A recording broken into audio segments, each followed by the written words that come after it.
Right, okay, we're on another plumbing video, and what I'm going to go through today is just some basic fittings and how we join those fittings onto the pipework. So we're going to do some copper. So if we look carefully here, we've got some end feed fittings. This is an end feed elbow, an end feed coupling union number one, whatever you want to call it, but that's just going to join two pieces of copper together. We've got some 15mm tube here, some copper. We've got our fittings.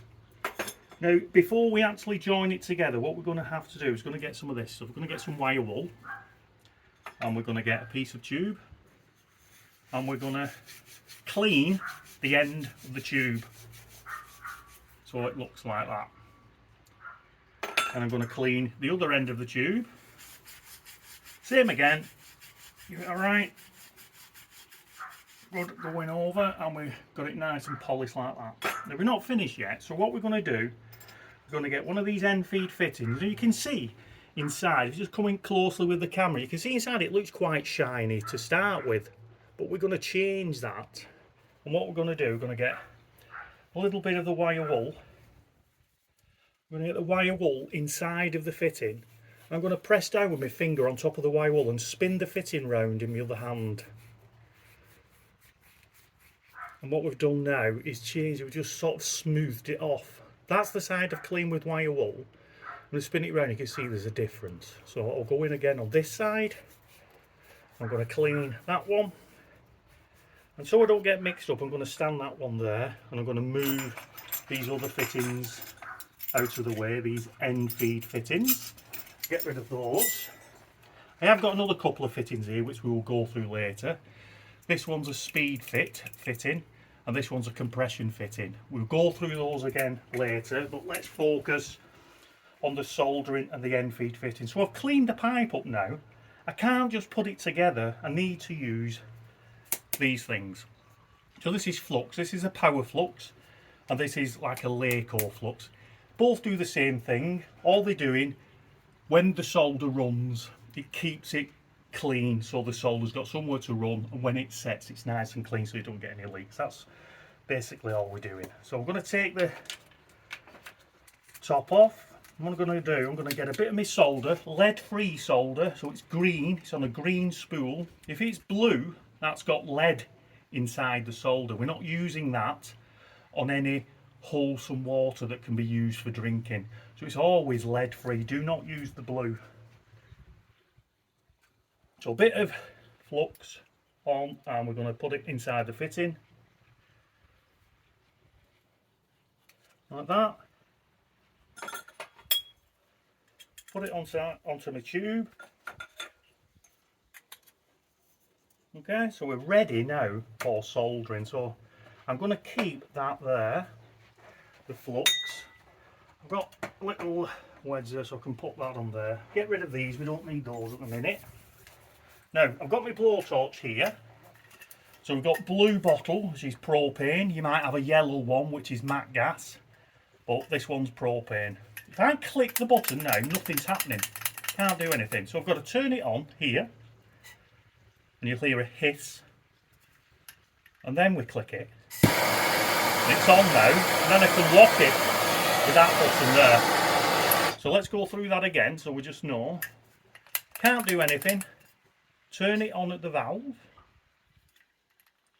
Click it on. Keep your finger on it. That one there. Click it. And it locks it in position. The hottest part of the flame, I'm not sure whether you can see it on video, but it's there. We've got an inner cone. That's where we're going to heat it up. I'm just going to turn that off so you can listen to what I've got to say now, because it's quite important. I'm right-handed. So the blowtorch is going to stay in my left hand. The blowtorch will be there and it's not going to move. The movement is going to happen with my solder, and I'm going to dab and dab. So whatever your strongest hand is, I would recommend that you keep the blowtorch in your strongest hand. So before we light the torch again, little bit of flux onto the solder.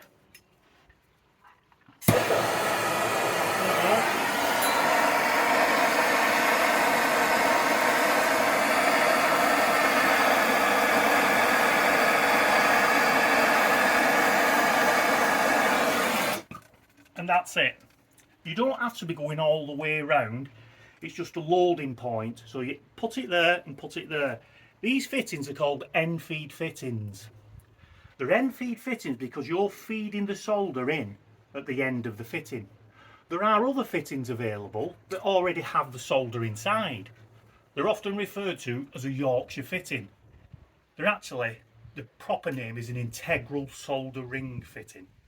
Okay, but we just added solder into the end on an end feed fitting. Let it cool naturally for a minute or two, and then what you're going to do, because we've added that flux, we want to get rid of that. We don't want any flux residue left on the pipework afterwards. It will turn green and it goes corrosive. When you apply heat to flux, it becomes active and it becomes corrosive, so we want to get rid of that. So I'm going to just polish this fitting up. And always you'll see a loading point. See where I've actually applied the solder there and there. But as I polish this up, I've got it on the reverse side now, and you can see where the solder has run round. Well, you can see that. If you come in, you can see where the solder has run round there. And it's run round by a scientific principle called capillary attraction. And what it does, if you've got two, if you want to zoom out, if you've got two pieces of metal close together, it will draw a liquid inside. When we melt that solder, it's a liquid. So what it's doing, it's being drawn in between those two metals. And because we clean that pipe up correctly, it's drawn it in. When we remove the heat, it solidifies again, becomes a solid, and that's how it retains and keeps the water in, so it's leak proof. Okay, so we're going to just have a look at the fitting closely. So you can see there, that's the loading points, and then you can see there where the solder has run all the way around. Okay, so that was an end feed fitting. What I'm going to do now, I'm just going to quickly show you the compression fitting. We'll put that pipe on there, just let it cool a bit more, and I'm just going to strip this apart. So this is a compression elbow. When you're at college, you'll go through a couple of these types of fittings. This one's a non-manipulative type A compression fitting. There is another one, a type B, but we'll not go through that at the moment. All we've got is a brass body, and we can see, I'll just get a little bit of pipe to show you. We've got our pipe goes inside the brass body. The other components of the fitting is a nut, so we slide the nut on. We can slide the nut on like that, and then we have an olive. It's either going to be a copper olive or a brass olive, both doing the same job. They're going to go on. Put the pipe into the body of the fitting and run it up with your fingers hand tight as much as you can. And then I'm going to need two tools. Luckily I've got them to hand here. We're going to need an adjustable spanner and a set of water pump pliers. The water pump pliers are going to hold the body of the fitting. So I'm going to get hold of the fitting like that with the water pump pliers, and then with the adjustable spanner, because we've got a nut, we want to keep the face nice and smooth. We're going to use this spanner which has got a nice smooth face, and we're going to knit that up like that. And I can't pull that off now. That is sealed on tight, and that makes a watertight seal too. So I'm going to undo that, and I'm going to show you what's actually happened to the olive inside.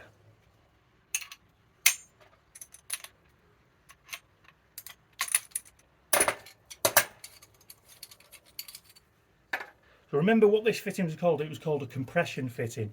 So what actually happened there, the olive has been compressed onto the copper pipe, so it can't get off. But if you look at the shape, you see that little chamfer there all around the edge. There's a chamfer, it goes flat, and then there's another chamfer.